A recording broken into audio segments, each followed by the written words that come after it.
You have an event coming up called the Ride to Remember. What makes this ride special to you, and why do you think it connects so strongly with veterans and families? But we haven't done, I haven't been to a ride where we raise awareness for veteran suicide.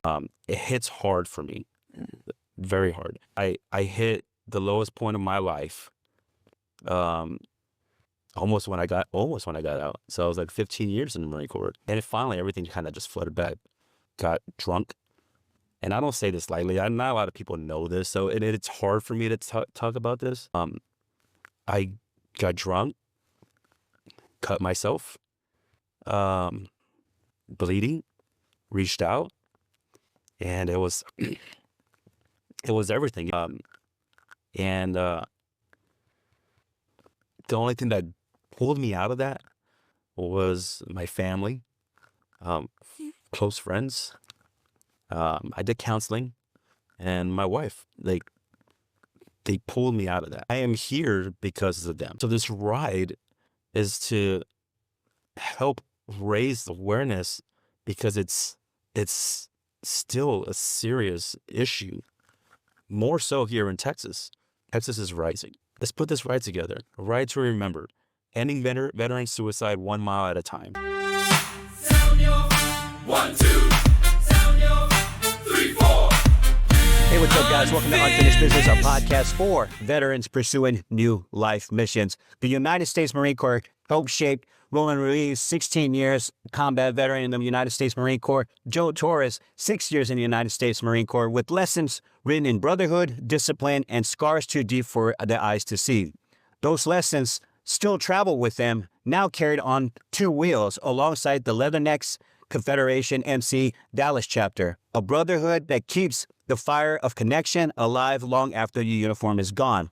At the heart of this mission rides the Ride to Remember, a living promise that no name will vanish, no family will mourn in silence, and no battle hidden in the shadows will be forgotten. For Roland and Joe, every mile is more than distance. It is proof that service never ends. It simply takes a new road. This is the Unfinished Business Podcast, a podcast for veterans pursuing new life missions. And today, Joe and Roland join us to talk about brotherhood, the scars we can't see, and the ride that keeps the fallen and the living alike. Joe, Roland, man, it's awesome to have you on the podcast, man. Guys, for sure. It's such a pleasure to, when I with Unfinished Business, the podcast for veterans pursuing new life missions, you see different walks, you see advocacy coming in different ways. You don't, every time I sit down with somebody, I'm learning something new. And for you guys, it's the brotherhood in what you guys are doing with the Leathernecks Confederation MC with the Dallas chapter.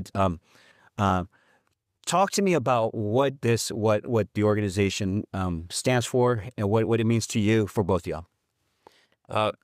So then the Confederation, it is an organization of Marine veterans. We have some Navy veteran corpsmen as well. We are open to other veterans as far as Army, Air Force. They can be a support with us. But ultimately what it does is just brings the brotherhood back together. Once we leave the Marine Corps or whatever branch we were serving in, we develop the brotherhood within that service.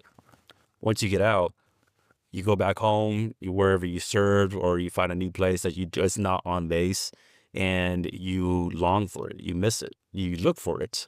Where am I going to be?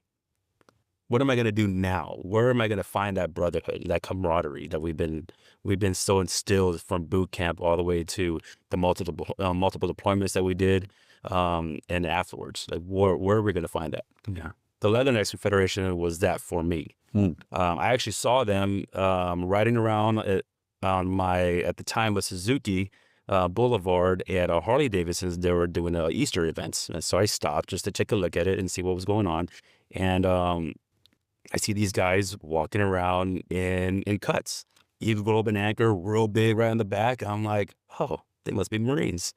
I haven't seen really many Marines since I got out of the Marine Corps. Walked up to them. I'm like, oh, Marine Corps vet group? And they're like, yep. I'm like, great. Can I hang around? They're like, yeah, come on in. It was great. Like from day one, they opened up their arms to me, my wife, my children. It's a family oriented club. We follow the traditional 3-patch rules. We're a 99% club, so where we have a top rocker, bottom rocker, and a center patch, and we have an MC cube. But we're different in the sense that family comes first. Then we have work or God, then work, and then the club, because we understand that we need all those three before we can actually have a good developed organization like the Leathernecks Confederation. Yeah. And then it follows that. Yeah. It's amazing.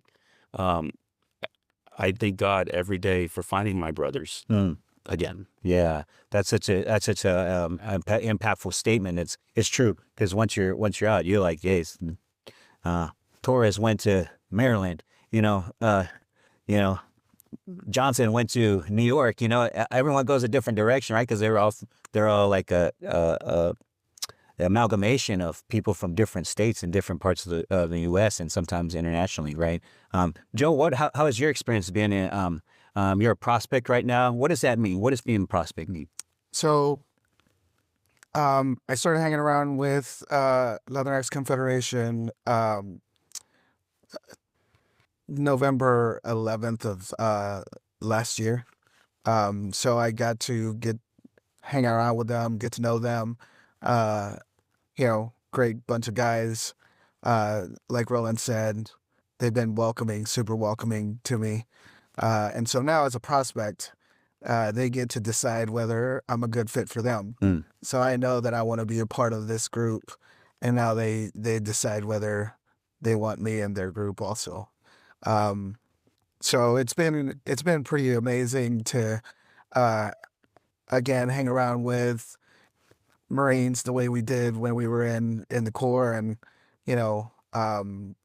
again, like Roland said, I'm gonna echo what he said, that once you leave, and I have friends, but they don't really understand what it's like. They don't know the Brotherhood, and so that's what it's been for me so far, and hopefully will continue to be that. That's beautiful, man. Roland, you spent 16 years in the United States Marine Corps across different roles and deployments. What did the Corps teach you about brotherhood that still guides how you live today? Brotherhood it doesn't change, right? It's a form of trust, a sacrifice with those individuals that you served with. Men or women, it doesn't really matter, right? I've deployed 4 times combat zones to Iraq and Afghanistan multiple times, and ultimately, politics aside, the biggest, I guess, the aspects of war or being overseas is making sure that your brothers come home alive. The Marines you serve with, the Marines you lead, they come home. So it's about the guy to the left and the right of you. Yeah. And it's still that it's instilled in me, and even with my job that I do, I work for Paradigm Roof and Shield. It's a veteran-owned, managed company. So a lot of us that are there are veterans. I take care of them, I look out for them, and vice versa. We take care of each other, we look out for each other. That never fades. It doesn't stop there. It doesn't matter if you leave the Marine Corps or any service. That brotherhood will stay with you for as long as you live. Yeah, that's awesome, man. I just had another Marine Corps veteran on this podcast actually, and I asked him he's in roofing, ironically, and the camaraderie you build it and working with guys that are within your branch of service, and the sacrifices you both make they speak the same. We speak in our same language and in perspective branches, right? Service in the Marine Corps and now service as civilian. What's the difference and what's the similarities, would you say? The difference is you can't say the same things you can say in the military, right? We have a lot of people probably don't know, or maybe they do know because there's a lot of YouTube and TikToks and everything out there, right? But it's a dark sense of humor. But not a lot of civilians will understand that. So but the service doesn't change with the group that we're with, even with work, right? We still want to be impactful. We want to make a difference every day. We do want to continue to serve our community. Yeah. So although I'm not, walking up and down Fallujah with a M16 or an M4, I'm doing it. I'm serving my community in other ways, right? I'm serving my country in other ways. Again, with my job, like we are trying to, or we do every year, give a free roof to a deserving veteran. And then here with the Leathernecks, I mean, with our organization, we are looking for those lost Marines, Navy corpsmen, the veterans that are missing that, to come and ride with us. So we then, in turn, we just pass it forward. Then we go to organizations or events and, support the veterans at different events or whoever's throwing an event. So service doesn't change. It's a new mission. Yeah. You got to keep on pushing forward. Yeah, that's beautiful, man.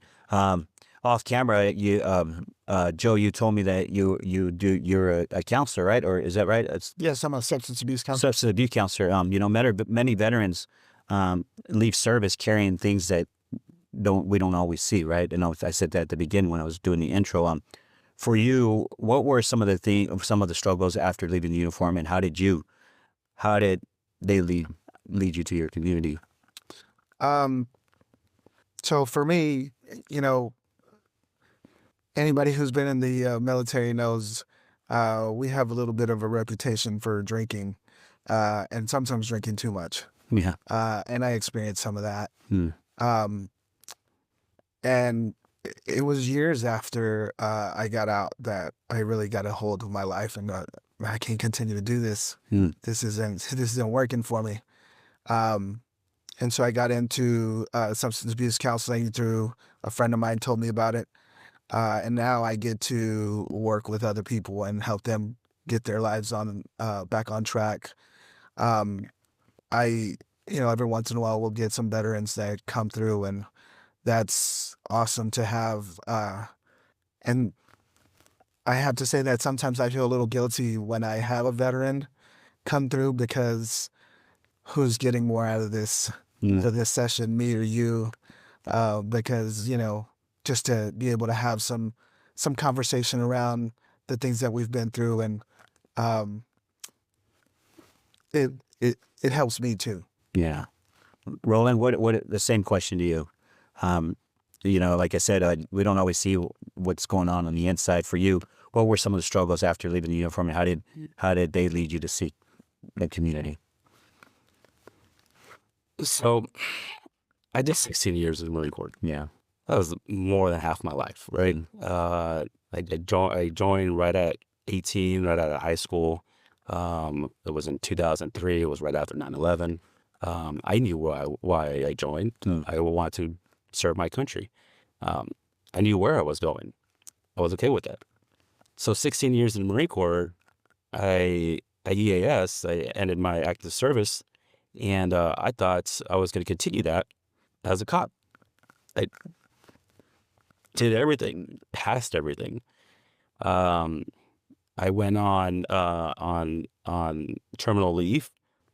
Came back to Dallas, or came to Texas, because I was stationed in California, where my wife was. My wife was already here in Dallas, and I get a call. You didn't make it. Broke down. What am I gonna do? All I know is how to serve. It destroyed me, and I had no plan. I just thought I was gonna be a cop.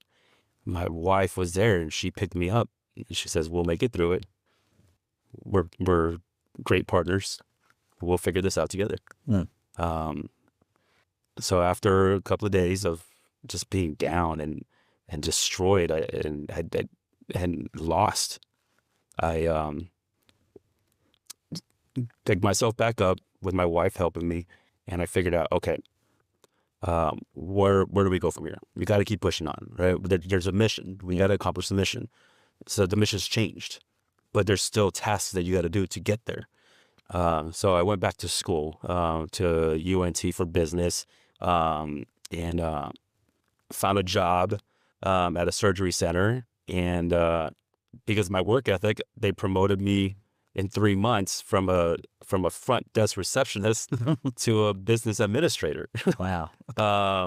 So I did very well. I was like, okay, all right. And then moved to another job and worked as a orthodontics manager. To lead me to this job because I was still missing that sense of camaraderie because they just working in medical. There's not that many military members there, right? So went into this job and now I'm the VP of operations. And my wife at one point looked at me and told me, it's like, you see, it wasn't God's plan for you to be a cop because then you'd be away all the time. You put yourself in danger again. You already did that. This was the plan. And it's been so far a great plan. Yeah. So I do not regret what happened. It was heartbreaking at the time, but it's amazing now. That's amazing, bro. I mean, the divorce rate with police officers too, right? It's like 60%, it's really high. So, I always wonder if I had been a cop too, like if I would have made it, a good cop, because I probably wouldn't have been, but at the same time, I just say like, it's one of those things that say God's protected your marriage. And that's amazing, man, that you've transitioned out of that. I can understand the struggle too, because you have that, you serve and protect, and as a Marine, you have another level, of commitment. And but it's awesome, man, that you were able to have that joyful moment, because that stuff calluses us, right? That's crazy. What does riding with the Leatherneck Confederation MC Dallas chapter mean to you, and how does that brotherhood feel compared to your time in the Marine Corps? Oh, it's great. Yeah. We're riding in formation, right? So we're used to formation, getting in formation, or you're doing a combat movement up to, from point A to point B. In the Leathernecks, it's honestly kind of mirrors that. Yeah. When we go out riding, we'll get in formation. We ride side by side, shoulder to shoulder, with a couple of feet from the bike in front of you to the bike behind you. It's that trust. We trust each other to ride the right way and get from point A to point B safe. It's amazing. Yeah. Love it. You mean, people turn their heads and they hear that rumble of the 15, 50, 100 bikes just going down the freeway, and they're like, "Oh, what's going on over there?" Well, we Marines, we like to be peacocks, right? We like to show our feathers. So if we go out there, that's why we red and gold. We're the Marine Corps tradition colors, and we ride together shoulder to shoulder, and it's amazing. It's a great organization. I can't speak enough about it. It's the Leatherneck Confederation. Like, it changed my life. It changed my wife's life. It changed my children's life because we're all just family oriented. We're just so tight knit. It's amazing with all brothers. Wow. Great. Wow, that's amazing. You have an event coming up called the Ride to Remember. What makes this ride special to you, and why do you think it connects so strongly with veterans and families? Oh man. So this is our very first ever event for the Dallas chapter. Yeah. Never done anything like this. And I want to say 3 to 4 weeks ago, I woke up one Saturday morning with the sense of wanting to do more. We needing to be more as a club. What do we do? And I started, kind of Googling and researching. I'm like, what should we do? What should we do? And then one thing that popped into my head, but almost immediately after, researching, was like, I don't see very many rides or a lot of it. Yeah, we have the 22 walk, of course. There's always some events like that, but we haven't done. I haven't been to a ride where we raise awareness for veteran suicide. It hits hard for me, very hard. I hit the lowest point of my life, almost when I got out. So I was like 15 years in the Marine Corps, and finally everything kind of just flooded back. Got drunk, and I don't say this lightly. Not a lot of people know this, so it's hard for me to talk about this. But this is where it starts, right? This is why we have to voice it. Yeah. We have to talk about it. I got drunk, cut myself, bleeding, reached out, and it was everything. It was everything flooding in my life, the things I've done, where I've been. And I went to a psychiatric ward for evaluation for 24 hours. And the only thing that pulled me out of that was my family, close friends. I did counseling, and my wife. They pulled me out of that. I am here because of them. So this ride is to help raise awareness, because it's still a serious issue, more so here in Texas. Yeah. All the rates, from what I understand, around the U.S., veteran suicide is going down. Texas is rising. Why? Why is that? I ask myself. So what do we do? Let's put this ride together. A ride to remember. Ending veteran suicide 1 mile at a time. Raise proceeds for Air Power Foundation. Because Air Power Foundation, we partnered up with them because they've been doing a great job. Yeah. You know, their mission's not done. But this is going to help bring those resources to families, to veterans who are struggling. That's why it hits close to me. It's close to home to me. And a lot of military members, because a lot of us have lost brothers and sisters to veteran suicide. It didn't end. It didn't end when we were over there in the country or when we were serving. It came with us. Those scars came with us. Those wounds came with us. It's silent. We try to be big, bad Marines, tough, strong. And then if we don't talk about it, it destroys us from the inside out. Just recently, I lost a Marine major, a great Marine, great leader. He took his life. Yeah. So that's why we're trying to adopt this, make this blow up eventually. Yeah. Bring awareness to everyone. Yeah. That's first of all, thank you very much for sharing that with me. It's like I always say that people suffering and they're suffering that they do in silence, and they do, in the darkness of their home, and when they're alone, and when someone shares it, I think it's always sacred. I always say it's like a sacred treasure. It's like somebody it's like giving you a gift. It's like you trust me to share that with me. I shared some stuff with you earlier, and then it was like come and bond. When you shared that with me, I was like, holy crap! Like you didn't share that with me when we were talking, but I was doing a lot too much talking probably. But poor me. But at the same time, I was like, and hearing you talk, and I value that that vulnerability, right? It's like too tough for our own good kind of thing sometimes, right? That we don't seek the help that we need. Off camera, I told you that I had curated a song called Too Many, right? And it was ironically, and this is, and I'm donating that song to you guys so you can use. But it was weird because I had seen an email after I had already curated the song, and something you had wrote to the Air Power Foundation that said too many. And I was like, holy crap. I was like, dude, I had already talked to Melissa. I had met with her and shared, I got the song that I'm curating. And then I saw your email. I was like, what? This is crazy, man. That's what it's supposed to be about, man. I think you're right that that we have to bring that stuff to the surface and air it out, man. And I appreciate you sharing that with us for sure. Joe, veteran suicide often comes in silence, and just as he was talking about, in silence and isolation. How does the ride to remember help break that silence, and what role do rides like this play in giving hope? So there is, just like substance abuse and mental health, as much as we're doing to raise awareness, there's still stigma around it. And there's still the idea of, hey, we don't talk about this. We take care of it ourselves, right? And so I think that this ride will hopefully bring more awareness and let people know that, hey, it's okay to ask for help. Yeah. It's okay to not be okay.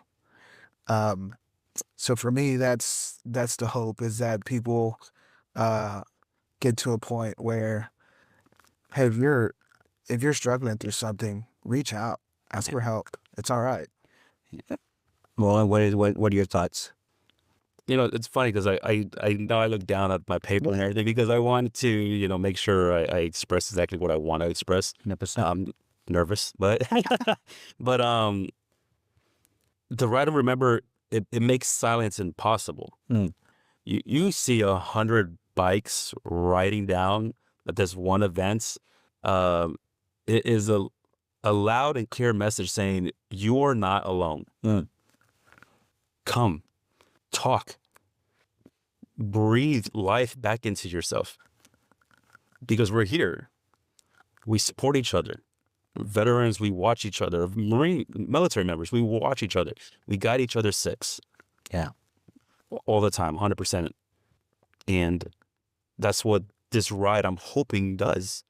It breaks that silence. Yeah.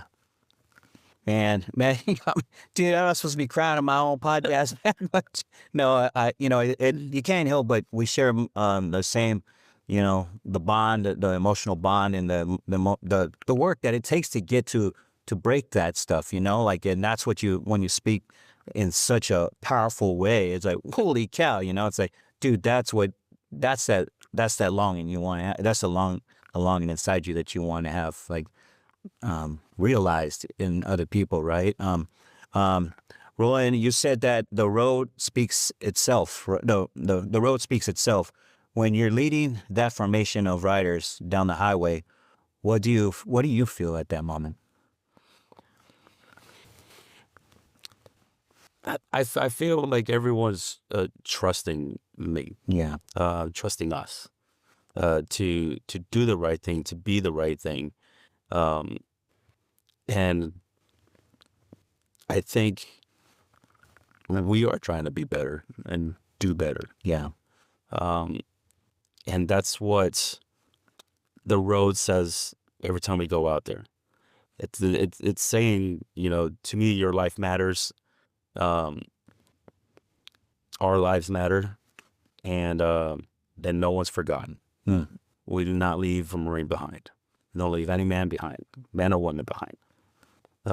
We are here, and we're coming. Yeah. We're coming loud and proud. We're gonna come, and we're gonna bring all us veterans families together. That's the goal. When I was in the military, I was the guide arm. So, the guide arm, you have to run around, and get back in the front, and you had to keep doing that over and over again. Is that something that happens as well? Do you have like a guide arm in the front? Yeah, our guide on is in the front, and then he'll run to the back, and he'll run back up. And it's like, oh, everyone's the president accounted for, and keep on pushing. So keep on pushing. That's cool. It's easier on a motorcycle, right? And we do have our essays. Their responsibility is to make sure that no one is left behind. So if somebody, for whatever reason, falls out of formation, they stay with that person, because we do not leave a man behind. Yeah. And then in turn, we also pull over, because we won't leave that man behind. We will wait until they catch back up, or we go turn around and go get them. Wow. That is because we're brothers. At the end of the day, we're all brothers, and we look out for one another. Man, you gave me a new perspective on how to see, the right to remember and the Atlantic Confederation, and see how it's put together and how organized it is from start to finish.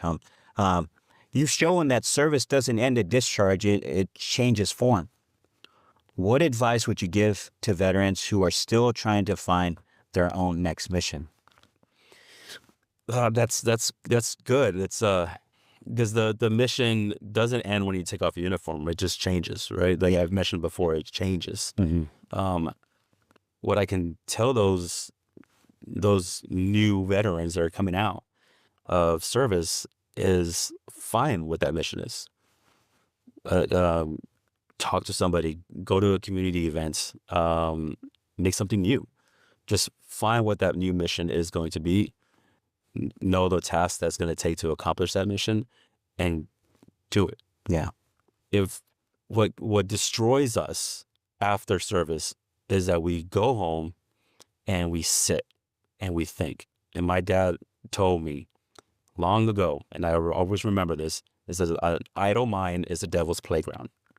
If you just sit and your mind just runs and runs and runs and runs, and you think about all the bad and negative things in your life, the devil's playground. He loves it. Yeah. You know, he wants to beat you. So don't. Find your mission, know what the tasks are, and then accomplish that mission. Go, push, whatever it is. If you ride with us, go to a community event, or like I said, just make something up for yourself. Kind of like with you. Yeah. You know, I mean, like we've talked about. Yeah. You started the podcasts, multiple podcasts. Yeah. And it was a sense of accomplishment for you. It was your life's goal. It was God's goal for you to go out there and do it. Yeah. And that's what we need. Yeah. That's what we all need. Yeah, it's awesome. That's a great way to say it too. It's you got to put yourself, you got to be present for the miracle to happen, right? You got to be present to be blessed, right? And taking that step, that leap of faith, and putting yourself where the magic happens is so important. Let's see, when you look back years from now at the Right to Remember, what do you hope they'll say it achieved for veterans, for families, and for the nation? Oh man, I hope and pray that they say it saved lives, that it brought hope to veterans, it brought healing to families, it changed their life. God, that would be ideal, right? Yeah. That's what we all want in life, is to make a difference for the best. Yeah. And I'm hoping that this being our very first event ever, Yeah. it grows next year and the following year, 10 years from now, 20 years from now, and we'll all look back and be like, man, 2025, the Veterans Day weekend, November 8th, that was the first step for it to being the way and how big it is now. That would be amazing. Yeah. Knowing that lives were changed. Wow, that's amazing. Joe, when we're gonna wrap up, but I want to see if you would give some advice to people that you see a lot of people in mental health space and counseling, right? What advice would you give to someone out there that wants to take a leap of faith and be part of any organization? What advice would you give them? I think the biggest thing is allow yourself to be uncomfortable. Put yourself out there. That's really how I got to meet the Leathernecks Confederation. Was I was a lone rider for many years. You know, I'd go out and just ride, and every once in a while meet some people, whatever the case may be. But there was a ride for Veterans Day, and I went out there by myself, and I met one of the members, and just I didn't know him from Adam. He didn't know me from Adam. I was like, Semper Fi, Marine. He's like, you're a Marine? Okay. We started talking. He's like, how come you don't have a patch on your cut? I was like, no, man, I'm a lone rider. He goes, no, come on out and hang out with us. And so for me, that would be the advice for people, is come on out and hang out and see where it goes, see what happens. And I think you'd be surprised at how, whether it's Leathernecks or another veteran organization, just will come around you and just take you in. And that's really how I feel right now. The Leathernecks Confederation has come around me, and I think Roland mentioned it earlier, kind of just put their arms out and have welcomed me with open arms. That's beautiful, Joe. Roland, take us home. Tell us a little bit about the event. Tell us where it's going to be at, what date, time, all that good stuff. All right. So the event's November 8th. It's on a Saturday. It's going to start at Black Gold Harley-Davidson. They're one of our sponsors. It is going to be about a 100-mile ride. It's a poker run. So there'll be 5 different stops. Harley Davidson, Golden Allen being the first stop. The culminating event will be on our 5th stop, which is going to be at the Hub in Allen. Now, I've never been to the Hub. It's a great place for family, and we encourage, even if you're not riding, just to come out for the after party, if you will. It's going to be at 3 p.m. at the Hub, where we'll have raffles. We'll announce the winners of the poker run, and we'll also have resources for those families or veterans who are looking for resources and looking for help and communication. So come on out for that. It does start registration starts at 9 a.m. Last bike will leave at 10 a.m. And you have basically all the way up until 3 p.m. to go to all the other different stops. Now, the great thing about this is that each stop will have a tribute station for a veteran who took their own life, but we're going to put their accomplishments, who they were as an individual, as a person. So we don't forget why we're riding these miles. And then at the Hub, at the last stop, we will have a remembrance wall where we encourage anybody and everybody who either lost a veteran family member or a friend to put up a picture or write a name or write a prayer, or even more so for those who survived, who came out on top, who pulled themselves out of the rut. Put a prayer and put their name on there, because we want to honor those survivors as well. Yeah. So it's not only remembrance of the ones that were fallen, but honoring those that survived. I think it's going to be a great event. Again, November 8th, 9 to 10 is registration at Black Gold's. And then the Hub will be the after party at 3 p.m. Awesome. Is there a website people can visit? Yeah, so you can go onto our Facebook page. We do have the event page on there. Our Facebook page is LCMC Dallas Chapter Veterans Who Ride. It is open to the public, so anybody can go on there and take a look at it. And then the event is also posted on there as well. We'll have flyers out at Black Gold, along with a lot of other Harley Davidson areas, motorcycle shops, things of that nature. And then also our Facebook. So. Awesome. Guys, man, it's a pleasure to meet you today. It's a pleasure to have you on Unfinished Business, a podcast for veterans pursuing new life missions. Such an impactful conversation about healing and rehabilitating and putting veteran suicide up front and center. You guys know, we all know each other's story now, right? Basically, right? We're like, dude, it's like we're a band of brothers already, and coming in on a podcast and we share that common struggle that we had to face coming back from deployment, and it's so cool to be sitting down with you guys today, man. I always say, we're holding a mirror, you're holding a mirror to my story, and it always feels so good to have that happen back and forth with each other today. All right, guys, that's it for Unfinished Business, a podcast for veterans pursuing new life missions. As I always say, have peace and light in you, and remember that the ocean refuses no river.